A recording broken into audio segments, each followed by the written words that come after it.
Police थाना अंतर्गत मारपीट का मामला सामने आया है। पुलिस से मिली जानकारी के अनुसार शराब के नशे में धुत दोनों मामा भांजे ने पारिवारिक विवाद को लेकर एक दूसरे पर हमला कर दिया। बताया जा रहा है कि दोनों बेलतरोड़ी अंतर्गत हल्दीराम बिल्डिंग कंस्ट्रक्शन में मजदूरी का काम करते हैं। आरोपी भांजे ने अपने मामा पर लोखंड के पाइप से वार कर दिया।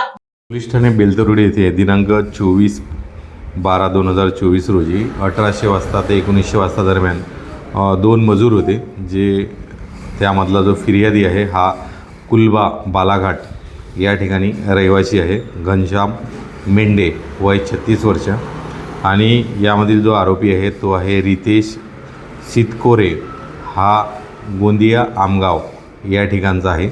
दोन्ही मजूर हे नागपूर जिल्ह्याबाहेरील आहेत आणि मजुरीसाठी हल्दीराम बिल्डिंग कन्स्ट्रक्शन चालू आहे त्या ठिकाणी काम करायला गेल्या 15 दिवसापासून होते। त्यापैकी दोघंही हे रिलेशनमध्ये मामा आणि बाचा याप्रमाणे आहे। यामधील जखमी जो आहे तो मामा आहे।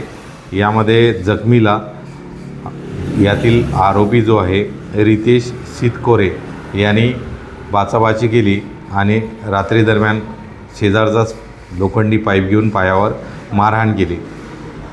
याला त्वरित जखमीला आमच्या बीट मार्शल क्रमांक 1 याला जसा कंट्रोलवरून कॉल आला, तात्काळ तो 1 मिनिटाच्या आतमध्ये पोहोचून हॉस्पिटलला त्यांना ॲडमिट केला आणि आता सध्या ते स्टेबल आहेत।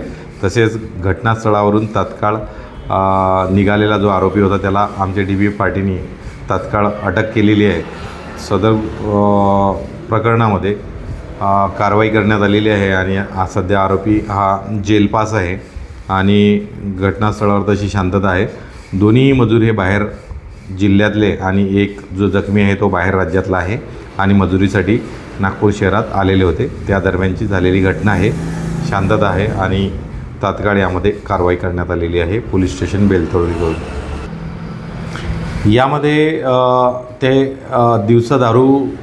दिवसा यामध्ये मजुरी करायची आणि सायंकाळी दारू पिल्यानंतर त्यांची कौटुंबिक कारणावरून वाद होता आणि त्यावरून त्यांनी मारहाण केली आणि यामध्ये मामा घनश्याम मेंढे याच लोखंडी पाईपने पायावर मारहाण केली आणि त्यामध्ये तात्काळ गुन्हा नोंद करण्यात आला आणि सदरचा गुन्हा हा वरिष्ठांच्या मार्गदर्शनाखाली आम्ही करत आहोत।